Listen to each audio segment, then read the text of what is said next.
Web serials இனி டிவிக்கு முன்பே சன் நெக்ஸ்ட் ஆப்ல ஜாலியா எல்லாருக்கும் முன்னாடியே பாருங்க. இப்பவே சன் நெக்ஸ்ட் ஆப்பை டவுன்லோட் பண்ணி சப்ஸ்கிரைப் பண்ணுங்க. என்ன அமுதா இதெல்லாம்? அண்ணே அது வந்து டேய், நீ மாத்தி மாத்தி பேசணும்லாம் நினைக்காத. அதை புனிதா நம்ப மாட்டான். இங்க பாரு, இப்ப அவ கேட்டதுக்கு மட்டும் பதில் சொல்லு. வசமா மாட்டிக்கிட்டா போல இருக்கே. இவ மாட்டினா நமக்கு என்ன வந்துச்சு?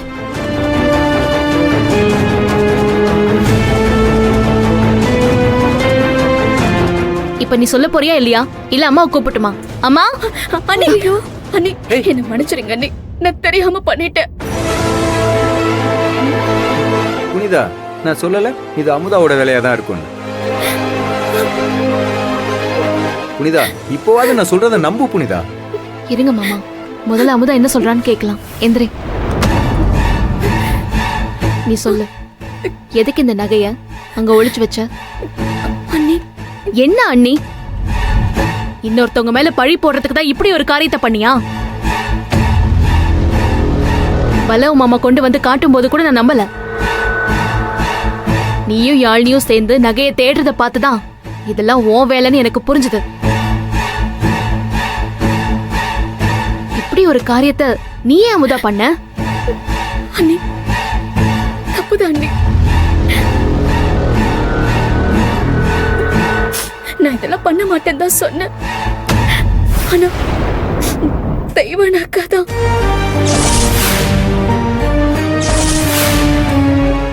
ஆஹா, காலில் விழுந்த நேரத்துல ஏதோ பெருசா யோசிச்சிட்டான். இவ பெரிய ஆளுதான். தெய்வானையா? தெய்வானை என்ன பண்ணா? அக்கா தான் என்னுடைய நகைங்களை ஒளிச்சு வைக்க சொன்னாங்க.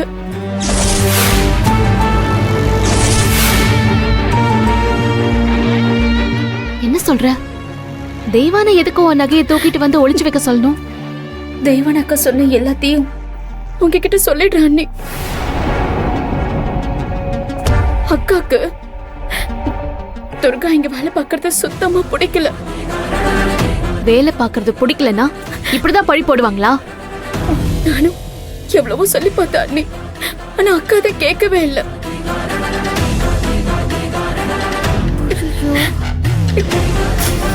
கையை சரியா கழுவாம குழந்தைய தூக்குறாங்களாம், ரொம்ப உரிமை எடுத்துக்கிறாங்களாம். அவங்க சொன்ன எந்த வேலையும் பண்ண மாட்டேங்கிறாங்களாம். ஆனா நீங்க சொன்ன உடனே செய்யறாங்களாம். இதெல்லாம் தெய்வான அக்காக்கு துர்கா மேல கோவம் வந்ததுக்கு காரணம் அண்ணி. புனிதா, இல்ல புனிதா, இவ போய் சொல்றா. இவ சொல்றத நம்பாத. இல்லைன்னா நான் போய் சொல்லல. உங்களுக்கு நம்பிக்கை இல்லைன்னா இப்பவே தெய்வான அக்காவை கூப்பிடுங்க. அடிப்பாவி, பொய்ய இவ்ளோ தைரியமா பேசுறாளே. இவள மாதிரி ஆள நான் இது வரைக்கும் பார்த்ததே இல்ல. நான் இப்ப உடனே கூப்பிடுறேன். தெய்வான, தெய்வான, ஐயோ, தெய்வான. நீங்க தெய்வான அக்கா கிட்ட பேசாதீங்க. ஆனா நான் தான் சொன்னேன் அவங்களுக்கு தெரிஞ்சோம், அப்புறம் அவங்க என்கிட்ட பேசவே மாட்டாங்க. அவங்கள மாதிரியே நானும் இந்த வீட்டுக்கு வாழ வந்த பொண்ணு. நாங்க 2 பேரும் சண்டை போட்டா யாருக்கு அவமானம் அண்ணி?